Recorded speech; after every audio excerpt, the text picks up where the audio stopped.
What's up? How's everyone doing? Thought I'd make a quick video. I have a couple pickups and then I have some gold that I'm gonna go scrap here. So I wanted to show some tips on how to tell if something is gold and just some common things that they do when they're making gold jewelry. So I'm just gonna show the pickups real quick. Just got this. Nothing too special, just a sterling silver spoon. It's engraved on there, marked sterling. Got that at a garage sale. Got this at a garage sale. Just a sterling silver little salt spoon that they converted into a pin. Marked sterling there. Pretty cool. Paid $1 for both of those. This was also at a garage sale. And if anyone could help me out, if anyone knows what stone that is, please let me know. It's like a dark purple, almost like bluish, blackish stone. I'm really not sure what it is. So if someone could help me out and let me know what that stone is, please let me know, because it's a nice looking stone. Looks a little darker on camera actually. No, it looks about the same. The camera's picking up the colors pretty well. So if you know what that is, let me know. But it's a nice sterling cuff bracelet. Possibly Native American. Pretty nice. Paid $4 for that at a garage sale. And then I also picked up these little two things for $1. And they're just Victorian ring boxes. They're very, very old. So they're just really old jewelry boxes. But you don't see this stuff that often. The writing on this one's kind of worn out. This one you could see it a little bit, but really nice antique ring boxes. Some people like that stuff. And then we got this at that sale too. Really old box. It's a little fountain pen.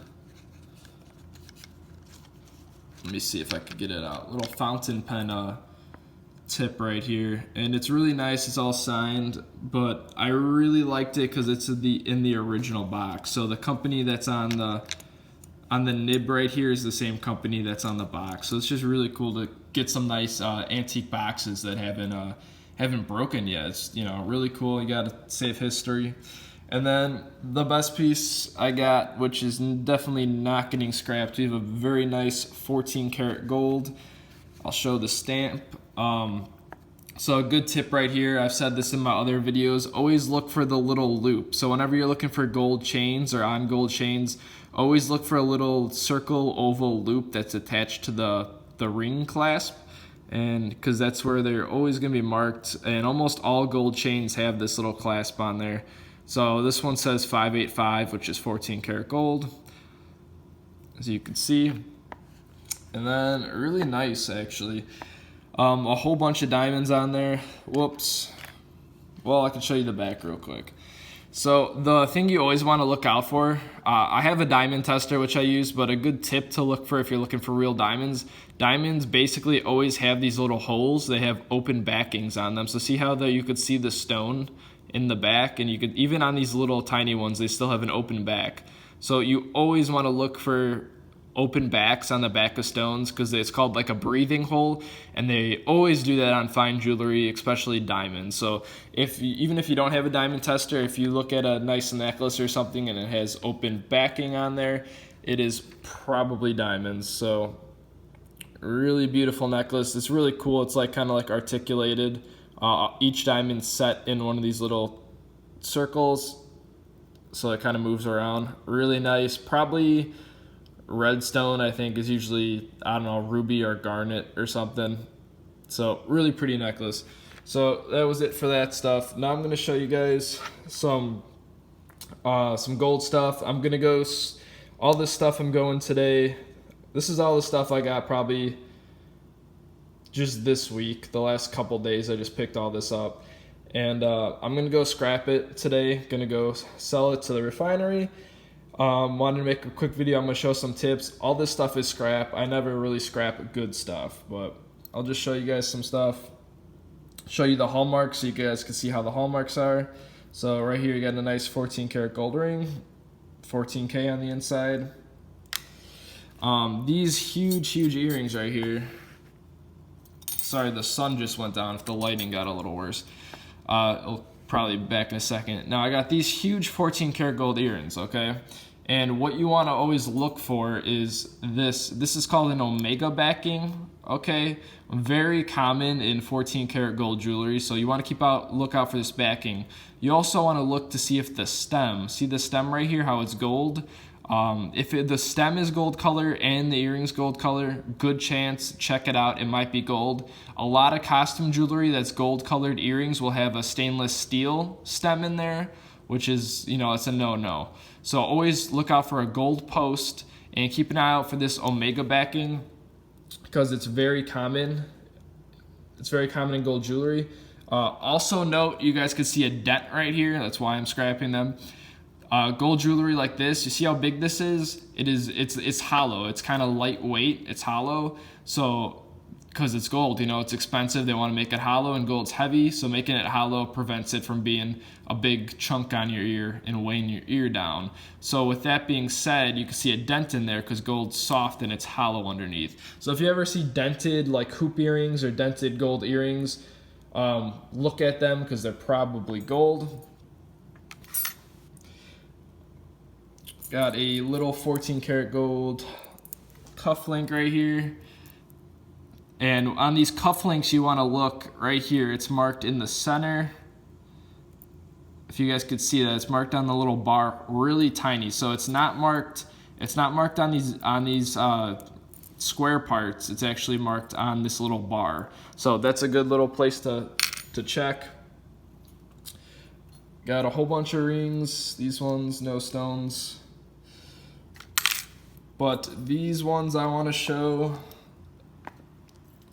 A good tip to look out for is, I don't know if you're gonna be able to pick up on the camera, but notice how the ring is yellow gold, and then right here where the stone would be, it's white gold. See the color difference on there?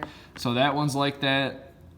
This one's like that too. You can see there's some white gold center. All right, the light's coming back, so hopefully the lighting got a little better. See how there's the white gold up there, and then the white gold up on this one, and even this one where the stone set right there has a white gold top on there.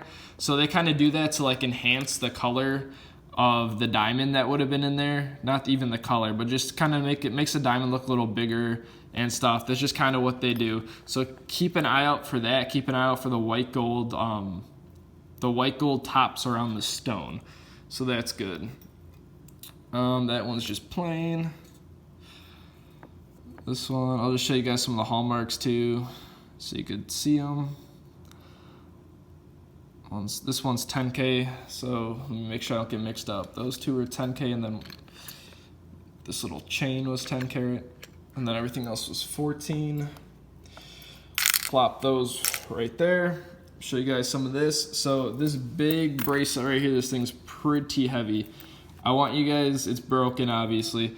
I want you guys to see right here, see that this little thing at the top, this safety hinge.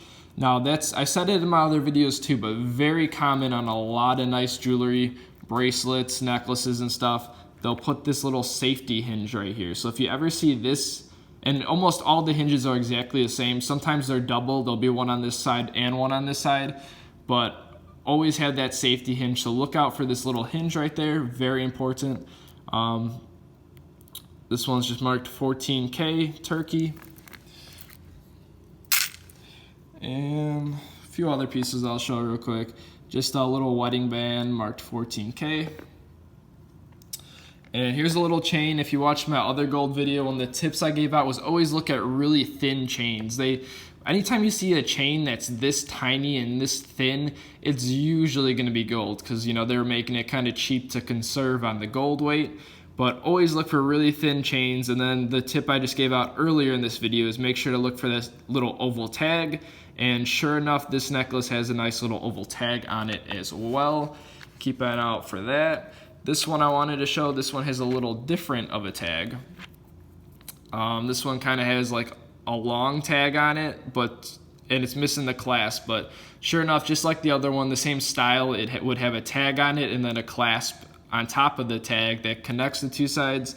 So this one's just marked 585 right there for 14 karat gold. And got these two little pins right here. These were the only things I wasn't gonna scrap. They're just 10 karat gold, but I don't know if anyone's watching the price of gold right now. It's well over $1,500. The price of gold is just crazy right now. Some of the stuff you look online and it's just selling for scrap because gold's just so crazy high right now. These I wanted to show. These were actually the rings that were in one of the boxes that I picked up. They have some interesting hallmarks on them. This one's actually marked solid gold. It says solid gold, but I cut it open and tested it, and it's only about 10 karat. But just an interesting hallmark there. I haven't seen solid gold stamped on a ring. Kind of cool. This one is a Victorian ring as well. Has some initials engraved on there, and then has a maker's stamp on there. It says DB and Z. So that's that. And then I wanted to show this. So for anyone who does not know, gold is not magnetic. So if you're like me and you go to a lot of state sales, there'll literally just be people running around the jewelry table just with the magnet. Literally just, they'll bring their own magnet and just like start hitting stuff. And then if it doesn't stick, they'll just like put it in their pile. So gold's not magnetic. So you guys could always do that. Always take a magnet to the sale. And then someone was asking me how I tested my gold. I forgot who it was. I actually think I had a couple people who asked me about this. So I'll show real quick. So you can buy an acid kit off eBay. It is very cheap. It is not expensive at all. So like this 14 karat gold ring, I showed you guys it was stamped and stuff. So really simple. All you're gonna do is scratch it really hard. Not even really hard, but give it a good scratch. And then this yellow one is 14 karat gold. And these little bottles last a long time. You only gotta put like one drop on there. So what we're gonna do is we're gonna put the drop on the gold, and notice that it stayed. Obviously it's real. I already tested the stuff, but notice how the line did not go away. So that shows that it is good. Now, let me show, if you don't have 10 karat gold, if you like, you tied on money or whatever, and you only have buy the 114 karat gold, this ring I showed you guys was 10 karat. So if you take a 10 karat gold ring and put 14 karat acid on, since it's still gold, it will stay. However, it will turn like, hopefully the camera picks up, it turns like a reddish color if it's 10 karat with 14 karat acid. See, the lighting's a little better right here. So notice how that one stayed golden. That one, the line did not disappear at all. It just turned a dark red. But good thing is, to make it life easy, I have a 10 karat acid, so I could just drop that on there as well. And just to let you guys know, you do not want to get this stuff on your fingers because it is not fun. So then when I drop the 10 karat acid on there, see how it doesn't move at all and it stays nice and pretty, just like that one. That's what you want to see. So do not get this stuff on your fingers. Be very careful with it because trust me, it hurts. So I'm sure some people are wondering how much all this junk weighs. So we're gonna put it on the scale real quick. If you're still watching the video, I appreciate it. Hopefully everyone has learned something from this video. I thought there were some decent tips, and they're just stuff that I see when I'm in the field all the time.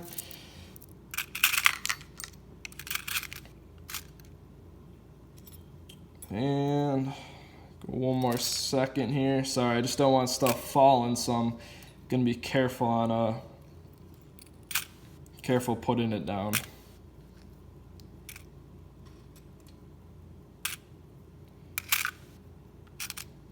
And then if I put this, I'm not scrapping this one, but I'll just put it on there just for maybe this will be a thumbnail.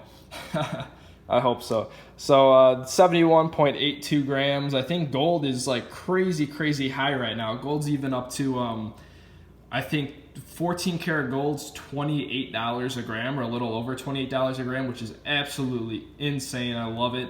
So this is like, I think, it's under $2,000, probably $1,800 or $1,850. So it's gonna be a nice little payday, and I appreciate everyone watching. Hopefully you guys learned some tips. I mean, you could get a magnet, a scale, and the acid really cheap, probably for less than for like $30 or $40. It's a good, I mean, it's a good little kit. You could also buy a cheap little diamond tester on eBay if you want. I think they're like 30 or 40 bucks. So if you want to go out and start going to sales and looking for jewelry and testing stuff, you know, if you have $100, you could definitely get started. You don't need that much stuff, and the stuff you do need is pretty cheap. So I appreciate everyone watching, and have a good one.